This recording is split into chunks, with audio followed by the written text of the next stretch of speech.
This is a Crokinole board with an absolutely perfect side rail. Building this was so much harder than I thought it would be.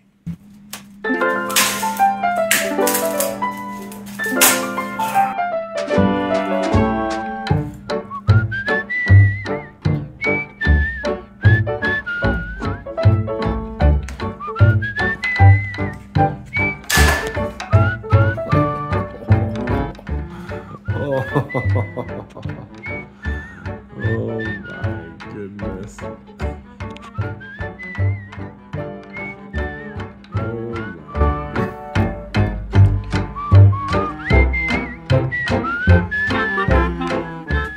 It's been 10 months since my last full-length video.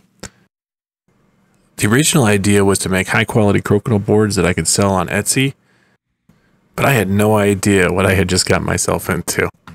My brilliant idea of selling these meant I had to change up my process completely and focus on making a more natural-looking Crokinole board. What I didn't realize is that this would create two major problems for me. One, I would have to get away from tabletop epoxy and move to some sort of natural finish. And two, I had to find a different material for the rails of the Crokinole board. I had to move away from that vinyl that I'd easily used the last time I built these to a more natural looking wood. This turned into an absolute disaster and cost me 10 months of build time. But this also helped me find one of the most useful materials I could ever ask for. I'll explain more about this ingenious material in a second, but let's get back to solving problem number one. After some research on how to finish my boards and make them look natural, I ended up routing the lines,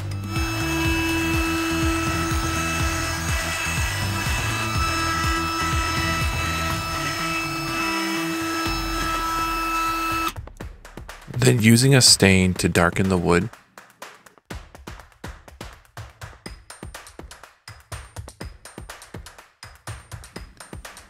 using a wood filler to make the lines,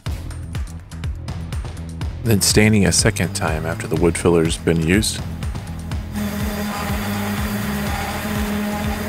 then using a stainy pencil to get the lines how I want them,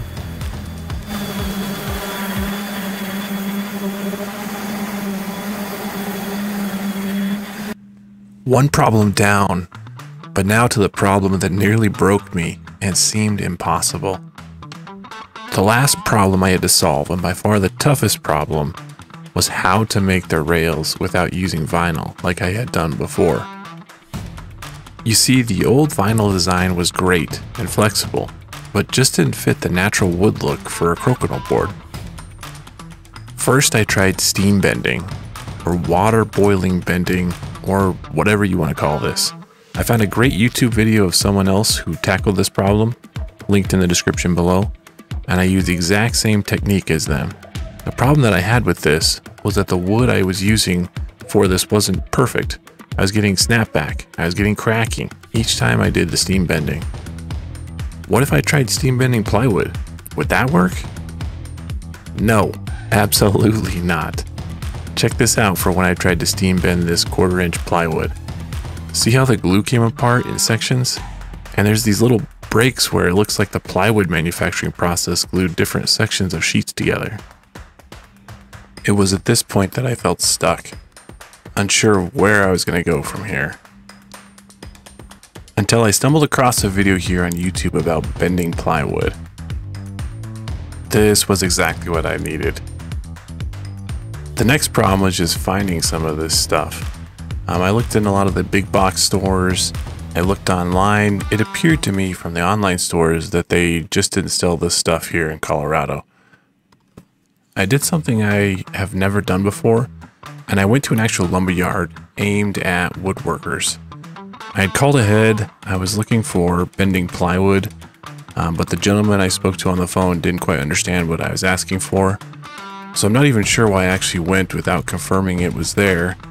My brother and I were looking through stacks of plywood, trying to find something that would be flexible enough that we could force onto the rails, when an older gentleman at the store makes a comment about having bending plywood. This stuff is not cheap, but with the one sheet that I bought, it is enough to build 24 rails are enough to bend around 24 boards. So worth it. So what is bending plywood? Bending plywood is a plywood that can be bought in either barrel bend or column bend. Basically, it's designed to be flexible in either the 8-foot end, barrel end, or the 4-foot end, column end. Check this out. Check how flexible this stuff is once we finally got it and brought it home. Stumbling across this wood finally solved what seemed impossible to me for the longest time. The possibilities of what this could be used for are almost endless. What curved projects would be so much easier for you if you had some flexible plywood like this? Tell me in the comments below, what projects could you see yourself using this on? While you're at it, if you found this video entertaining or useful, consider hitting that like, subscribe, and bell notification below. After 10 long months, I was finally able to make my Crokinole boards. And I'm so happy about it that I'm giving away one of the Crokinole boards in celebration and to help promote my brand a bit. I had one board that had a few defects that wasn't quite up to my quality standards for selling to someone, but it's still a fantastic board and a lot of fun to play on. And I thought this would be a perfect board to give away to my viewers. This is a free to enter giveaway, only one entry per person, requires no action on your part other than following the link below.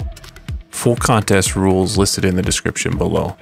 If you do not win this board, but you're still interested in buying one of these, I have 2 of these boards that are still available as of the recording of this video in my brand new Etsy shop.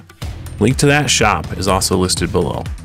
Now, as I said earlier, if you would like to see my step-by-step process of how I made my first Crokinole boards, click on this video here and you can see more about what the actual process looks like.